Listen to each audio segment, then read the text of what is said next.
You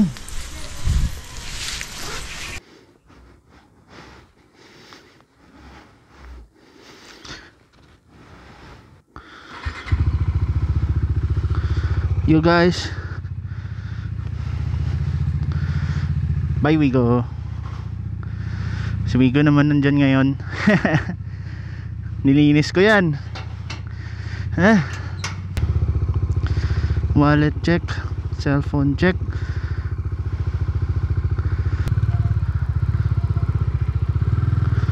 Hey guys, what is up? Good afternoon sa inyo lahat. Ibang araw ngayon, Thursday. Kabalik na yung gloves ko, nagamit ko na uli. Yung isa kasi, maganda naman siya kasi nakalabas yung daliri, naka-expose. Madali kumawa yung cellphone, ganyan. Pero masakit yung ditong part niya eh. Matigas kasi yung part na yun eh. Ito, medyo balot na balot yung kamay ko dito. Kaya kailangan ko tanggalin, kailangan kong pumindot ng screen ng cellphone or itong GoPro. Yan. Musta? Mga ikikwento pala ako ngayong araw habang papunta tayo dun sa auto supply. Bibili ako ng parts ng Wigo. Unang-una gusto ko nga palang i-share sa inyo. Na-receive ko na finally yung PIN na galing kay Google para ilagay ko sa AdSense account ko. So finally after ilang months yun? Almost 2 months. Ang tagal. Alam nyo kung bakit?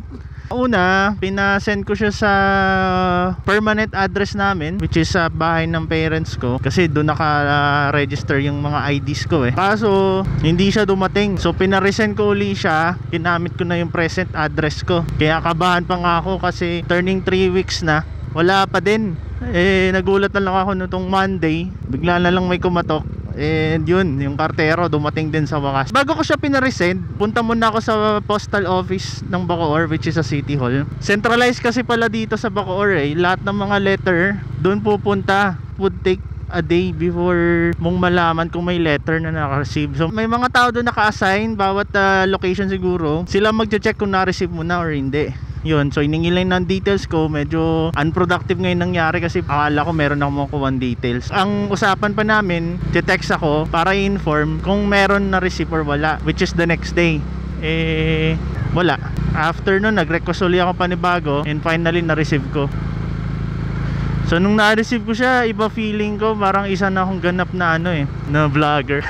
Ayos. Nakakatuwa lang kasi parang isa siya sa mga katibayan about your YouTube journey. Pinaghirapan ko to eh.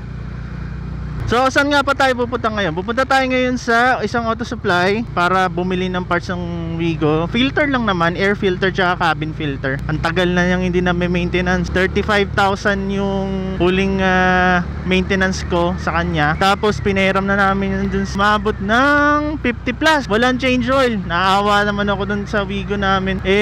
Yun nga, di ba, kung naalala nyo, nabanggit ko na wala akong service pag ginagamit ni Mrs. yung sasakyan, yung Mirage namin. Kaya nangyari, kailangan na talaga namin hindi naman ako pwedeng parating magmotor. Buhat ng pag masama ang panahon, syempre isa yun, delikado. Pangalawa, kailangan ko isama yung anak ko, hindi rin pwede. Hindi naman siya pwede dito sa malaking motor. Hindi ko rin kaya, tsaka delikado para sa kanya. Kanina ko na nakuha yung Wigo, nagpalit kami ni Mrs. ng sasakyan para ayusin ko yung sasakyan, linisan ko man lang. So pinalitan ko ng air filter. Ang dumi na ng cabin filter niya, grabe. Yun lang kinasasama minsan ng loob ko kasi yung effort ko kung paano kong alagaan yung isang gamit sa iba, hindi kayang tapatan ng ganung klase ng pag-aalaga ko sa gamit. Ayun, unti-untiin ko yung gulong 5 years na, so due na rin siya for replacement. Tapos ito nga, papalitan ko ng cabin, nilinisan ko na rin yung blower kanina, binaklas ko. Yun, mga counting maintenance lang.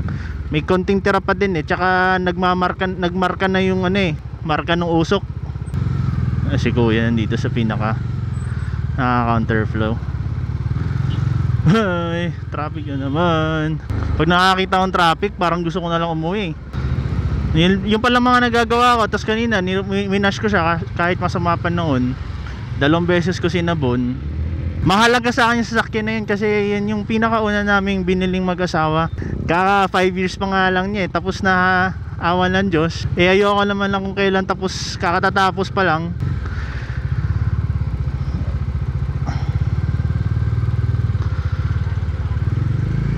Kung kasya e-bike, kasya din ako. Hindi siya kasya. Huwag nyo na lang akong bundutan mga tropa. Hindi na pala masyado masama panahon. Yung jacket ko, yung waterproof, nabuhay ang init. Tinanggal ko to mamaya, wala na akong protection ng alikabok.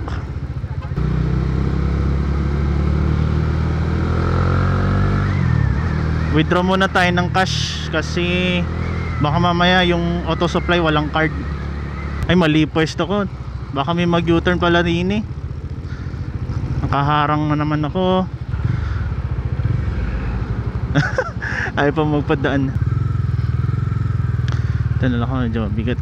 Lipat daw, lipat.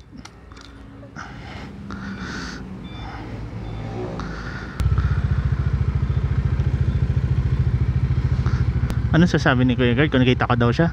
Kita daw siya sa camera. Bigat nito boy.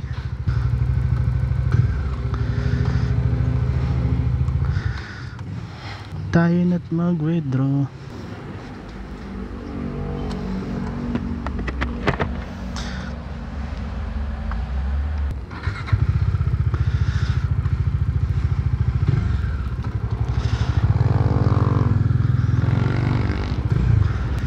Ang init ang suot ko.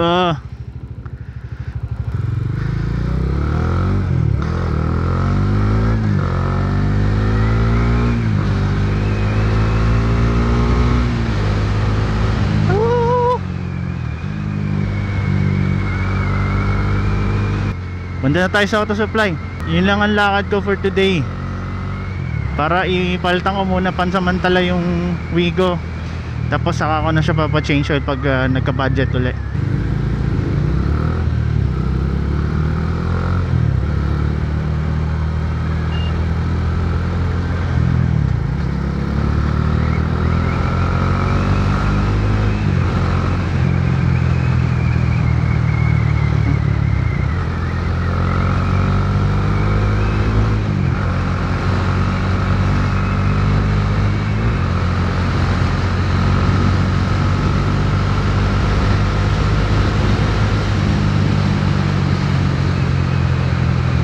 Nasasanay na rin ako dito pa unti-unti.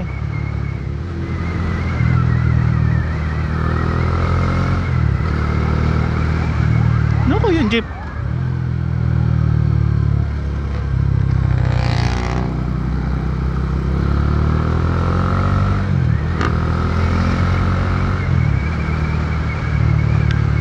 Dito ako bibili kasi genuine parts yan.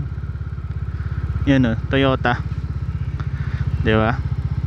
Tara, tanong natin kung meron.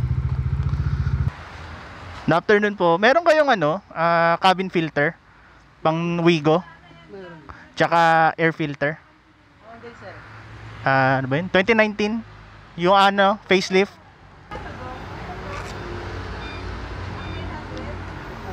Pang Wigo? 2019? 19 yun, tama nun. Iba kasi yung yung sumunod dun sa una na magkaiba yung isa nito malaki. Yung luma.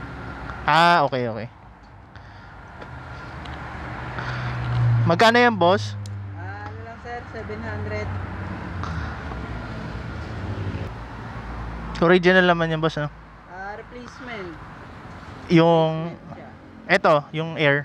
Ganun din, replacement. May kayo niyan? Original. Chico. Pero nasa magkano yun? Baka mamaya hindi ko naman pala. 1,000 plus. Yung yung 1,000 din, yung original. Alamin ko muna yung presyo.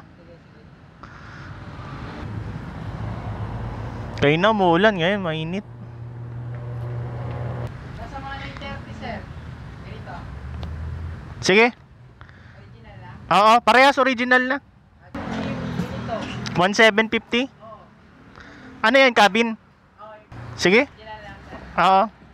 Ay hindi, wag na. Replacement na lang. Sige. Oo. Yung original. 1,750. Nalula ako. Kabit ko, no? Salamat. Yung kasi. Yung pares na siya. Ano kasi yan? 2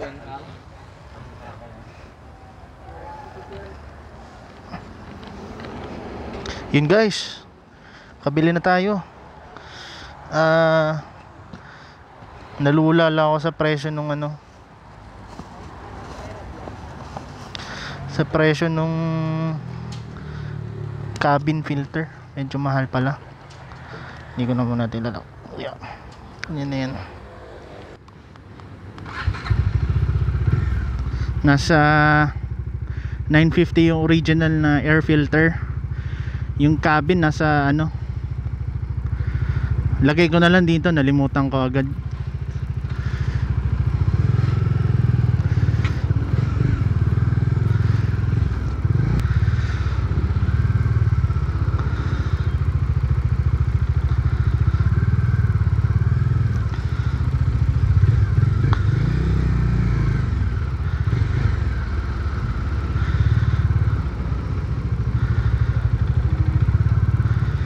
Dito na tayo. So ang ginawa ko guys, ang original ko yung air filter. Yung cabin hindi na, kasi 1.7 plus yung cabin na original. Bukod sa mahal siya, ang air ko naman kailangan din i-maintain Mas mainam na palitan mo na lang kaysa pahanginan. So dadalasan ko na lang pagpalit ng filter. Pero mga every 10,000 or 5,000 kilometers. Ayun, so hindi naging madali yung journey natin sa YouTube.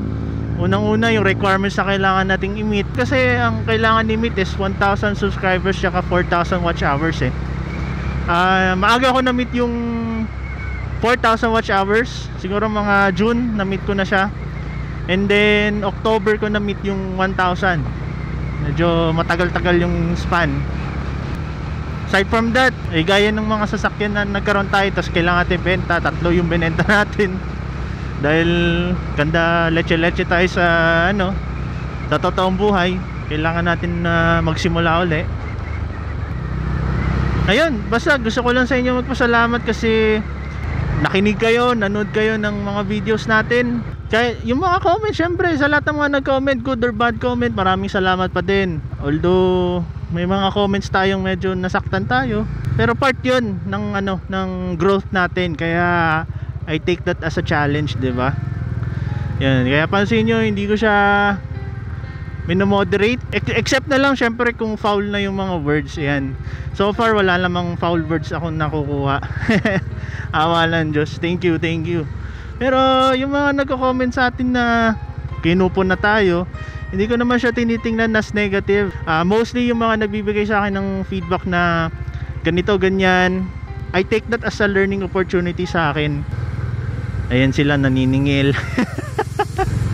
Gardenia Valley pala to guys. Ito yung na-news dati na naniningil ng toll kahit hindi naman expressway.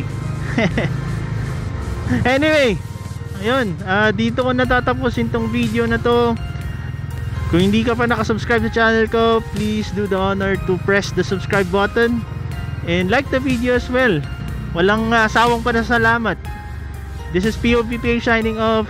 Drive safe, ride safe, God bless, and enjoy everyone. Happy holidays. Bye bye.